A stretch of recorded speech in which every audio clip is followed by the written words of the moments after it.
welcome back to another Harry Potter talk. We are now getting into the books that are kind of my favorite books of the whole series, is the latter ones. And now we're getting into the book where everything goes crazy. Literally, this is the book where the plot picks up, everything's insane in this book. How do I talk about this book? It's a thick one. This is where the books start getting thicker. Obviously the longest book is the next one, which I won't be doing a talk of that one until I reread it, whenever that will be. So yeah, it's a big book, and like I said just a few seconds ago, this is the book where stuff just starts happening. Stuff happens, and the plot really picks up. Like, the actual plot of the whole book really picks up in this one. This is where... I'm trying to figure out how to word this. Because, okay, so in the first three books, that's kind of almost like the build-up of, okay, we're getting to know these characters, we're finding out some key lore, this is the build-up, and like I said in my Prisoner of Azkaban video, that's the last book before crazy ensues, before a bunch of stuff happens. That's kind of the last, like, oh, this is going to be a somewhat okay year at Hogwarts. The rest of them, you're gonna be a mess. You're gonna be a mess. So, like, the first three are very heavy on the build-up, on the lore, on you understanding, okay, this is how this world works. We get a little bit of Voldemort in the first two books. We get, again, a lot more about Harry's family and his father's friends at the time of school in the third book.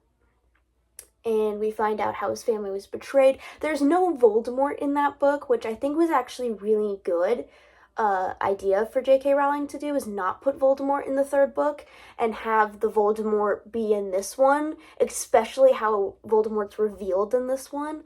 Like, kind of almost giving us a break. I don't know why I didn't say this in the Prisoner of Azkaban book, but I'm saying it now. Is we're almost given a break from Voldemort, where it's like we almost forget that he exists. Like, we think he's gone now. We think he's gone, that he's not, like, okay, we don't gotta really worry about him. I mean, he may be out there, he may not, we don't know. And that Prisoner of Azkaban kind of did just give us almost like that, okay, we're not fighting Voldemort this year, okay. And then you get this. And then you get the ending of this book, and you're like, I thought we were done with this. Apparently not. That's kind of how I feel 3 was almost that kind of, okay, things are normal now. We don't have to worry about trying to be almost being killed by Nope. I love the Harry Potter series, if you can't tell. So let's dive into the plot of this book. And I think I'm actually just going to read it all the way through instead of going part by part. Because anytime I do that, I kind of jump all over the place because I'm going to talk about future things. So we're going to go read the whole plot, and then I'm going to start thinking, I'm going to start talking about it. We're going to switch up the way I'm doing these videos now.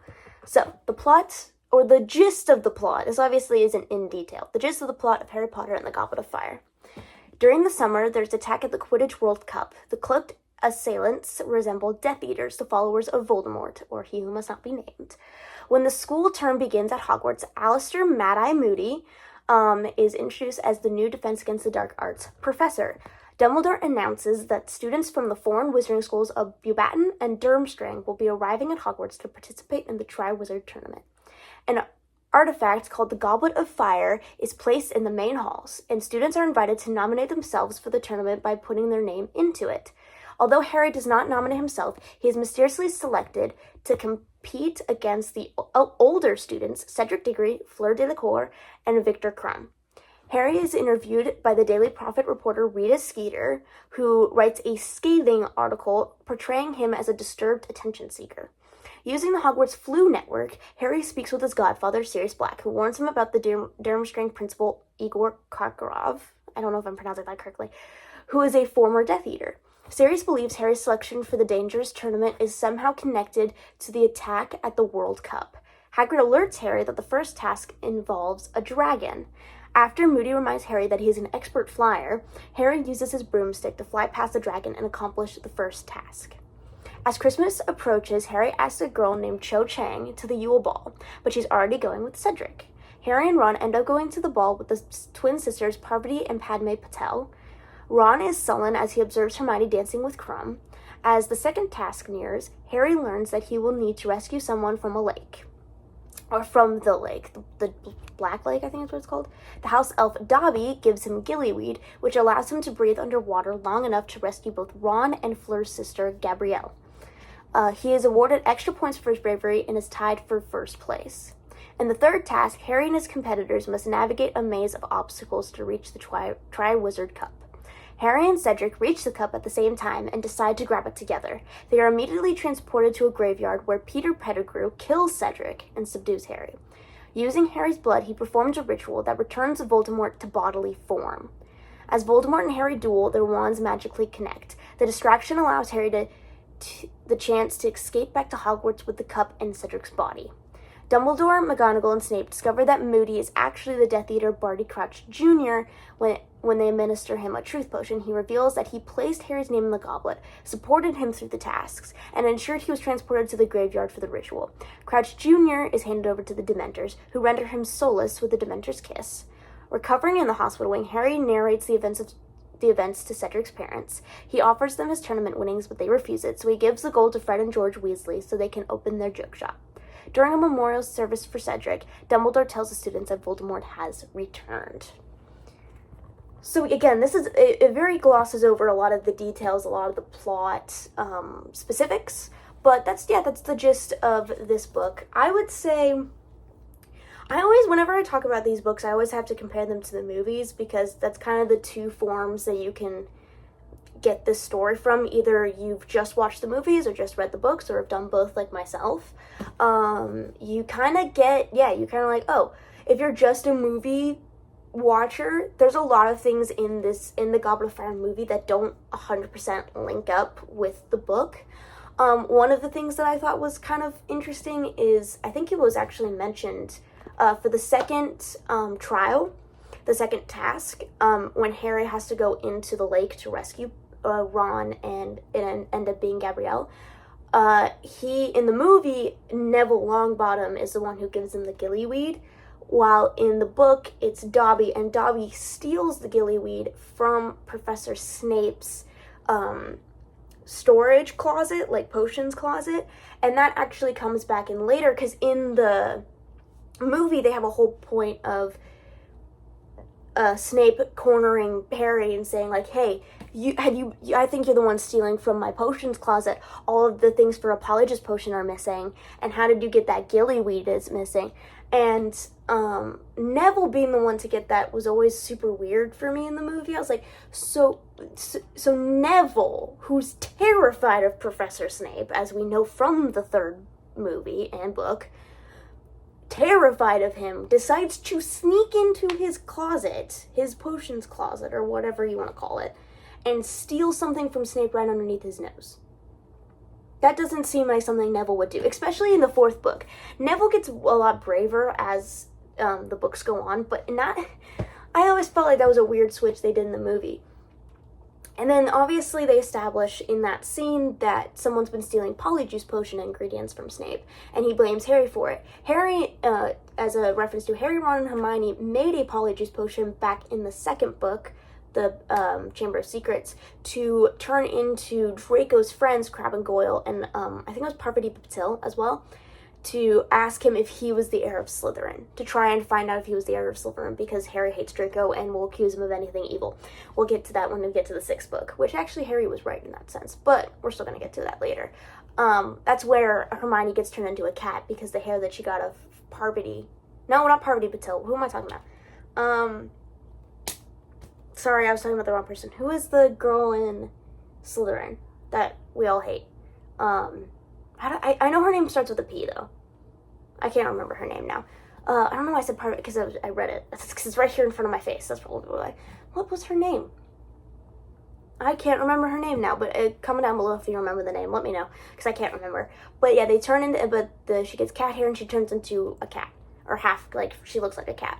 And they end up succeeding in that. So that makes sense why, I don't think it makes sense why Snape had no idea about that, but I don't think he did. But I digress. That's a whole other thing. So, okay.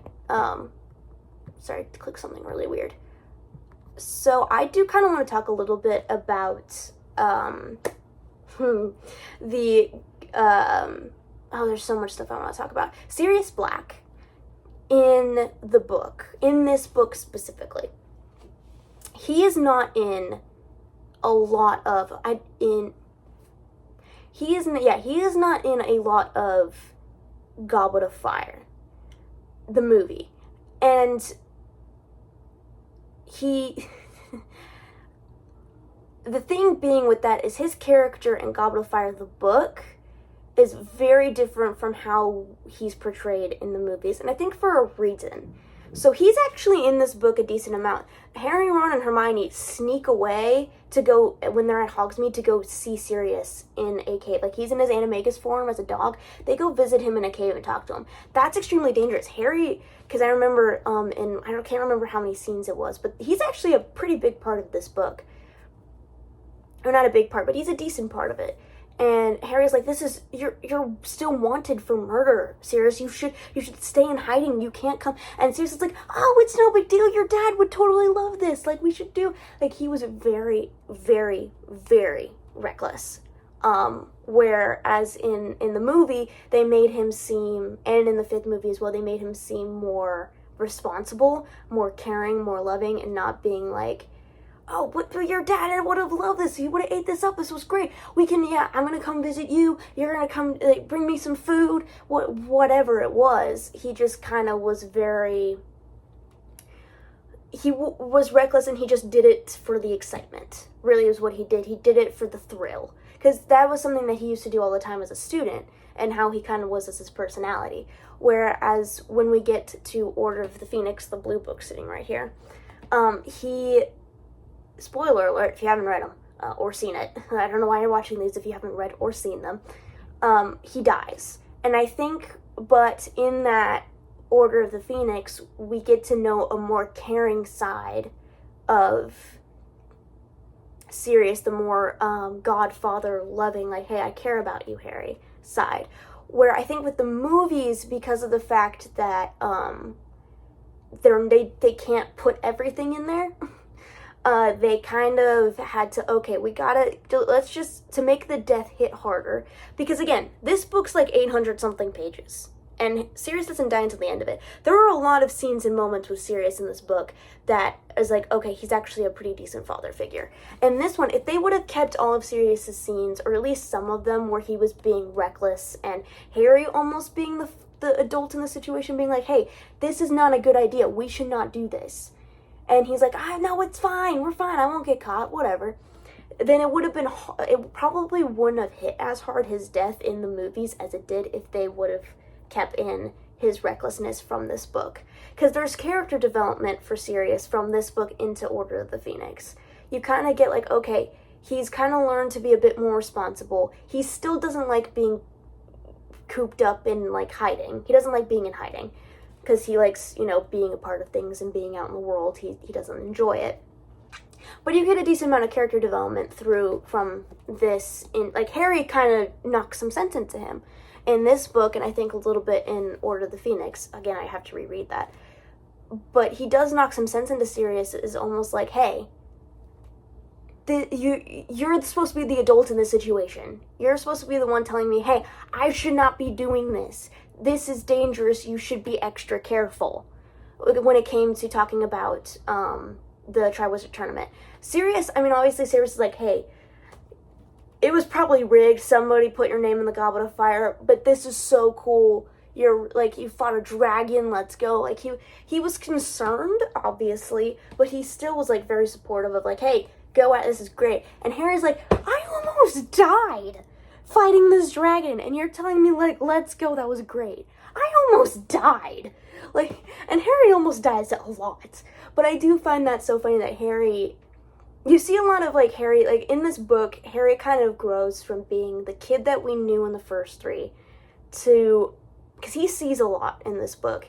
He goes through a lot in this book. And the first time he's ever seen someone die right in front of him, that he could have done something to stop it. He could have decided to he could have, like, said, hey, because he's the one who, I need to collect my thoughts, I'm jumping all over the place here. Harry goes through a lot, and he matures a lot in this book, and that kind of carries on to the latter three after this one. He matures a lot, which is great. His character matures, he gets more serious, and I think that also plays into Order of the Phoenix. I'm going to be referencing a lot of the Lateran books because they all really interconnect because of this one. Because in Order of the Phoenix, when he starts Dumbledore's army, he kind of has to emphasize, like, hey, this isn't for school. Like, yes, it is for school, so we learn how to defend ourselves. But, I mean, this is why he was so annoyed at Umbridge. I mean, everyone was annoyed at Umbridge, except for the Slytherins. The Slytherins loved her, I feel like. But I think the reason behind that is he's like, there are people out there who would want to hurt us. There are people out there that, Voldemort, for example, Harry has had to fight Voldemort 3 times at that point, where he almost died every one of those times. Actually 4, technically, considering when he was a baby. But, like, he's been in these situations where people have wanted to kill him. People wanted to kill him his entire life. So it's kind of like he's getting really ticked off at Umbridge in a sense of, like, you are trying to make us kids naive and not be able to defend ourselves. Like, we need to be able to defend ourselves. Even if Voldemort didn't exist, they should still be able to defend themselves. There's still evil and bad people out there in the world that they may need to be able to be like, oh, I'm in a duel. I gotta be able to actually, like, attack somebody with a spell and not just learn purely defensive spells. Or purely, like, the bare minimum basics. I think that's where Harry's like, I've seen things at this point. I've seen things, I've experienced things, and if we don't get good Defense Against the Dark Arts teachings or trainings, we're not going to be able to survive. And I think that maturity that Harry shows, and he tells the kids in Dumbledore's army, like, before they even sign up, like, hey, this is serious. This isn't a game. This isn't a joke. I'm going to try and teach you how to survive. Because, hey, Harry may have survived a dragon. He may have survived Voldemort. He may have survived all these things. Most of that was on pure luck. Especially the first few times. Pure luck, most of it. Not a whole lot of it was skill. But as the time goes on, it gets a little bit more skill. But it is kind of that, like, this is serious. I'm trying to teach you how to save your own lives and save lives of others. And that really does kind of just stem from this book, is that Harry wishes that he could have saved, I'm sure he wishes, and this is talked about again later on in Order of the Phoenix, he wishes he could have saved Cedric. He was a 4th year. Cedric was, I think, probably a 6th year. I can't remember what year Cedric was. Cedric knew all these things, knew how to defend himself, knew how to fight. He knew these things because he had done so many classes with it. Pettigrew, like, it was like, oh, they were disoriented, Pettigrew just, like, killed him. He had no time to actually defend himself. But even then, like, Harry really grew up and really matured because of the end of this book and because of the events in this book that made his character, kind of traumatized, to be completely honest. He's traumatized every book. He's traumatized by something every book, or has an issue, like, something happens to him in every book. But I do think, I love Harry's character growth in this book, and that it carries on. He keeps growing. He keeps realizing the seriousness of the situation. Where I feel like in the previous 3, like, yes, Harry realized, like, oh yeah, serious things are going on, but he was, like, 11 to 13. I feel like some of these things were, like, oh, like, especially, like, for maybe Chamber of Secrets, like, this is really fun. We're, like, solving a mystery together, him and his 12-year-old friends. Where now things have actually happened. He has seen the repercussions of his actions. Not saying that it's Harry's fault Cedric died. They had no idea what the goblet was gonna... They had no idea that it was a port key. I'm not blaming Harry for Cedric's death. But Harry obviously blames himself for it. and he's starting to realize that the world, like, his actions and the world have consequences if he chooses not a great thing. Like, I think that does come into play in, again, I'm going to talk about it because all these books are connected. In sorry, I'm stuttering a little bit here. The 5th book and the 7th book especially, because he's like, I'm a danger to you people. Like, this guy, Voldemort, he wants to kill me. If you're around me, you're basically gonna die. Because if you think about it, up until this point, both of his parents died because they were his parents. Cedric died because he was just with Harry. And then, like, in Order of the Phoenix, Sirius dies because he was going to protect Harry. Anyone who's kind of tried to protect Harry, and I wouldn't say Cedric did, but, like, was adjacent to Harry during these very crazy pivotal moments of the books, have died. And he's almost like, I'm a danger to these people around me. And he doesn't want to put people in danger. But I think in Order of the Phoenix, he's like, okay, I don't want you guys to be put in danger, but I see, because Hermione convinces Harry to do this. She's like, you have to do this. You have to teach us, Harry. I can't do a British accent. That was so bad. I wasn't even really trying, but that was so bad. Hermione has to, like, almost force Harry into doing this Dumbledore's Army thing. He almost has to force him. Because she's like, you know more than everybody. Like, nah, Hermione, you probably know more than he does. Purely most of this stuff was just luck. And even this one, the only reason why he survived this was because him and Voldemort's wands were connected. Ooh, I'm going to talk about that, actually. Yeah, this is my ranting. I'm going to jump topics, but multiple times, or reiterate myself multiple times, so bear with me here. I am going to talk about their wands here for a second. So if you read it's mentioned in the first book, giant lore dropped in the first book. It really comes back to play in these and in the 7th book. Definitely a lot of the 7th book, where the core in Harry's wand is a phoenix feather. The core in Voldemort's wand is also a phoenix feather, both derived from the same phoenix, which is Fawkes, Dumbledore's phoenix. Crazy, I love all the little connections there. So they have a similar core. So when they go at it in the graveyard, and Harry does, I think he does Expelliarmus, to be completely honest, and then Voldemort does Avada Kedavra, they meet, and because they have twin cores, a sort of weird reaction happens, where for Voldemort's wand, every person he recently killed pops up, and almost like they're almost ghosts, more like illusions. So the first person is Cedric, and then you have the guy from, like, the beginning of the book that was the caretaker of the Riddle Mansion. And then you have, I think he killed one other person, but I can't remember who that one was. And then Harry's parents. And they're all like, hey, sup, we'll distract him, we'll hold him back so you can get to the port key and get home. That happens. So Voldemort is now obsessed after that point of getting a wand that does not have this, that will actually let him attack Harry. Because the twin cores, I don't know, again, this is very lore. I don't really know exactly why they do that. I think Ollivander explains that, or Dumbledore explains that at some point. Someone explains it, and I can't remember. But Voldemort is kind of obsessed at this point of trying to get a wand that's not his. He's like, I can't use my wand or else this stuff happens, so I need a wand. And that leads him to try and find the Elder Wand in the 7th book. That leads into that. So I found that lore really cool, the twin wands. Oh, do I want to talk about Mad Eye? I may talk a little bit about Mad Eye. So in this book, we meet Mad Eye, which is actually Barty Crouch Jr., the son of... Oh, I need to talk about this. This is great. Okay, so this wasn't in the movies, and it's not in this plot either. I need to talk about Barty Crouch and Barty Crouch Jr. and, shoot, what's her name? What's the name of... what's her name? Winnie? I think it's Winnie. Yeah, I think her name's Winnie.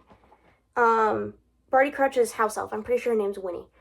And, oh, that story's so good. I wish they would have put it in the movie or even in this. It's such a cool plot point.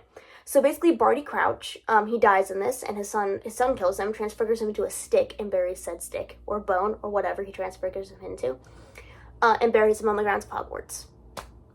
Yeah. So obviously, Barty Crouch is killed off in the movie, but it's not in the... It's not exactly explained in the way that I wish it was. So basically, Barty Crouch is this big... I think he was a judge during Voldemort's reign, where after Voldemort was defeated, they got all these Death Eaters, wrangled all the Death Eaters together, and he was the one, and, you know, doing the, whatever, what a judge does in the magical world, sentencing them to Azkaban, or whatever. So there's a scene where Harry looks into a pensieve, of Dumbledore's memories, and Karkaroff, who is the, headmaster of Durmstrang, which is technically kind of like the evil magic school. I would consider that. That's where Grindelwald went, and it's kind of like considered the eviler of the three schools that we talk about. Beauxbaton's, by the way, Beauxbaton's not only a school for girls. I don't know why they made it that way in the movie, but I'm pretty sure there are guys at Beauxbaton. I don't remember. Again, it's been a minute since I read this. I read this in February, and it's now July. So, it's been a minute. But I'm pretty sure there were guys in that school. And then there's, like, the French fancy whatever. Anyways, back to the pensieve memory.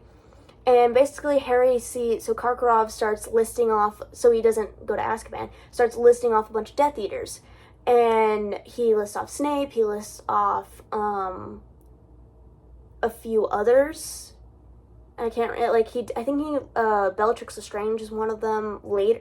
Again, I think that's later. He's like, hey, here are the people who were, again, not in the movie, this is purely in the book. I mean, they have a scene of it in the movie, but in the book, he's like, you want to know the people who tortured to the brink of insanity of the Longbottoms, Neville's parents? Well, Bellatrix Lestrange, I'm pretty sure her husband, and Barty Crouch Jr. So Barty Crouch's son was a Death Eater, and obviously that shamed Barty Crouch, and he sends his son to Azkaban. And so Barty Crouch's wife ends up, she gets sick, like she's heartbroken, she's slowly dying. They go and visit Barty Crouch in said prison. Or I don't know if it was his mom, I think was his dad? Yes, his dad was with her. And basically, they switch. So Barty Crouch Jr. switches with his mother, because she's they cast a spell on her to make her seem like she's sick. So obviously Barty Crouch Jr. is sick as well. So they switch places. I can't remember exactly how they did that, but they do that. So, and the Dementors, they can't see. They only feed off of emotions. They can't see, or like people's health. So like two people came in, one was healthy, that was Barty Crouch, and the other one, his wife, was sick. As Barty Crouch is leaving, healthy, sick, because his son was obviously, like, not feeling the greatest. And then then his wife dies in Azkaban, and she gets buried out there. So Barty Crouch hides his son, puts him under the Imperious curse, charm. He basically meaning, like, you are following my orders, you can't do these things. So he hides him away. Winnie, his house elf, is put in charge of Barty Crouch Jr. And she takes care of him, cares for him, almost similar to a Creature and Regulus Black situation, except Regulus was actually of sound mind. Barty Crouch was not. So basically, at the Quidditch World Cup, Winnie, she's terrified of heights, she's sitting up there, and like Harry, Ron, and Hermione see her, and she seems really scared. They talk to her for a little bit, and is like, why? Well, I don't think they talk to Winnie. They talk to, I think, Percy. And is Percy an assistant? Yeah, yes. And this Percy does work for the Ministry of Magic. So he kind of knows, he's Barty Crouch's assistant. That's what he is. So he says, oh yeah, that's Barty, Mr. Crouch's house elf. She's terrified of heights, we find out. And they're like, so why, and Hermione, this is where Spew starts. I'll get into Spew in a minute. Man, Spew's hilarious. But she's basically like, why would he do that? So in an invisibility cloak next to Winnie is Barty Crouch Jr. He convinces his father, or I think he convinces both, like, I want to go see the Quidditch World Cup. I will obey, whatever. And then, long story short, not really, Death Eaters attack the Quidditch World Cup. Barty Crouch Jr. Escapes. He does his little beam, and etc., etc., etc. So he ends up he finds Voldemort, takes Polyjuice Potion, becomes Mad-Eye Moody, and basically almost leads, like, shepherds Harry into through the Triwizard Tournament, earns Harry's trust, and then completely dashes it. So there's that plot. I love that plot. That was such a good plot. And then I want to talk about spew. I do not remember what spew means. It's like, it's house elves. It's Hermione's house elf thing, where she gets on this huge thing in this book, which I don't remember if it carries on to any of the other later on ones, where she's like,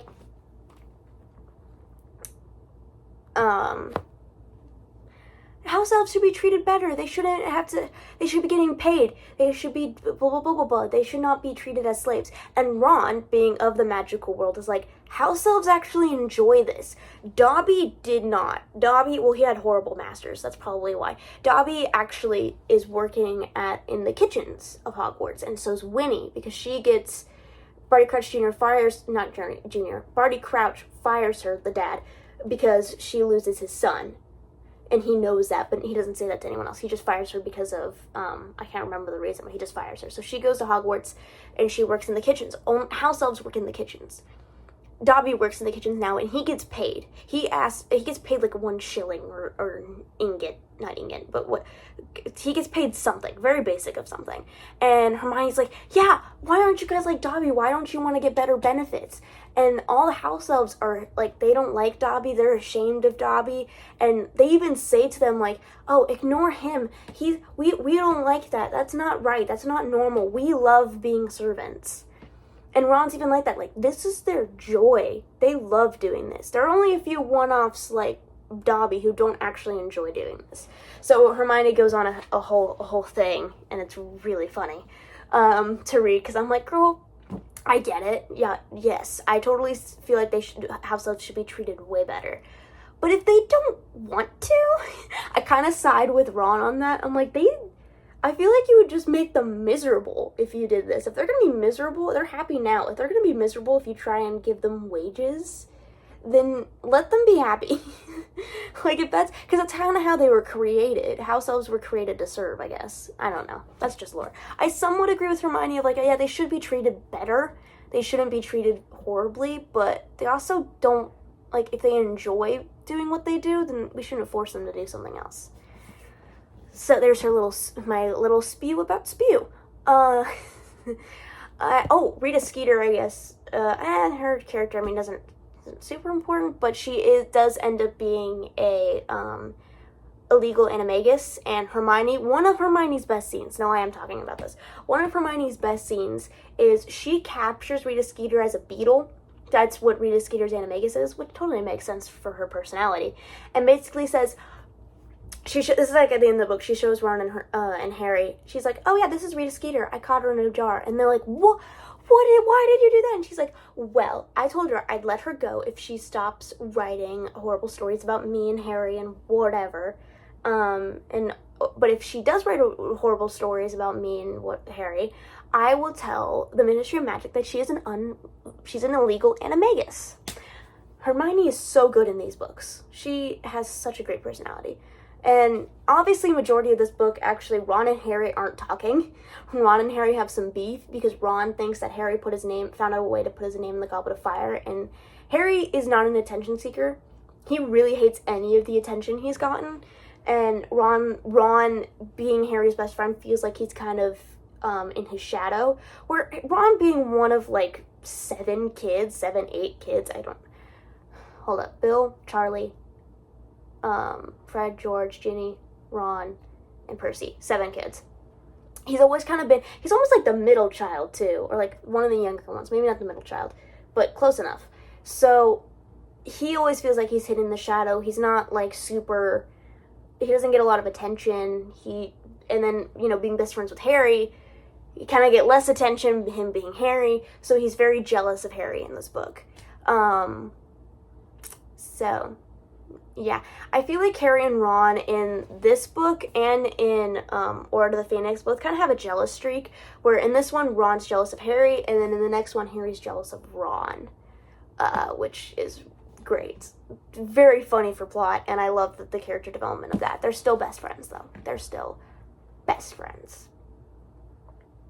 Best friends. So I don't know if I have all... Oh, well, I feel bad, because this is our...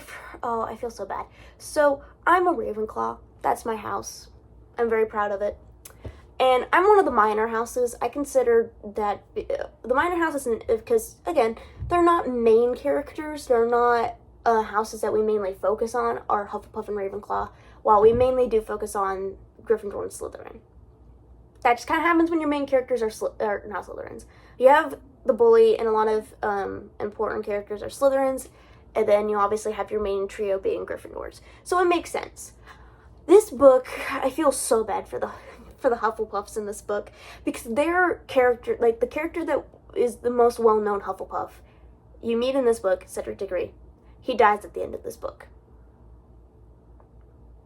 I feel so bad for Hufflepuffs. And even, and then obviously you have some other Hufflepuff characters, obviously, but they're not as well-known as Cedric, which is probably because he dies. That's probably why he's the most well-known. And then we have Luna Lovegood, Cho Chang, and either Parvati or Padme, I can't remember. One of the Patil twins is a Ravenclaw. I love Luna Lovegood. She's a great character. She's a great representation for Ravenclaw. Cho Chang, on the other hand, annoys me like crazy. I'm just gonna be honest. I'll definitely talk more about my annoyance with Cho Chang in Order of the Phoenix, because that's the book that she annoys me the most in. But again, I understand why she does what she does in that book, but I'm still... both Harry and Cho annoy me in that book. But anyways, those are kind of the gist of my thoughts of this book. Obviously, it's a really long book. This book's like over 600-something pages, if I recall correctly. Oh, my copy's actually like 700 and something. It's 734. But yeah. It's a great book. I love this series. This is a great fun for me to just rant about some of my favorites. To rant about one of my favorite series. I've also thought about doing a Percy Jackson version of this as well, because I am a huge Percy Jackson fan. If you would like me to do a Percy Jackson series, please comment down below. Also, just for you guys to know, if you check out the description, there will be links to my Instagram, my Fable, and my Goodreads. And if you want to go check those out, you can. And I will see you all please like, comment, and subscribe. And I will see you all in the next video. Bye.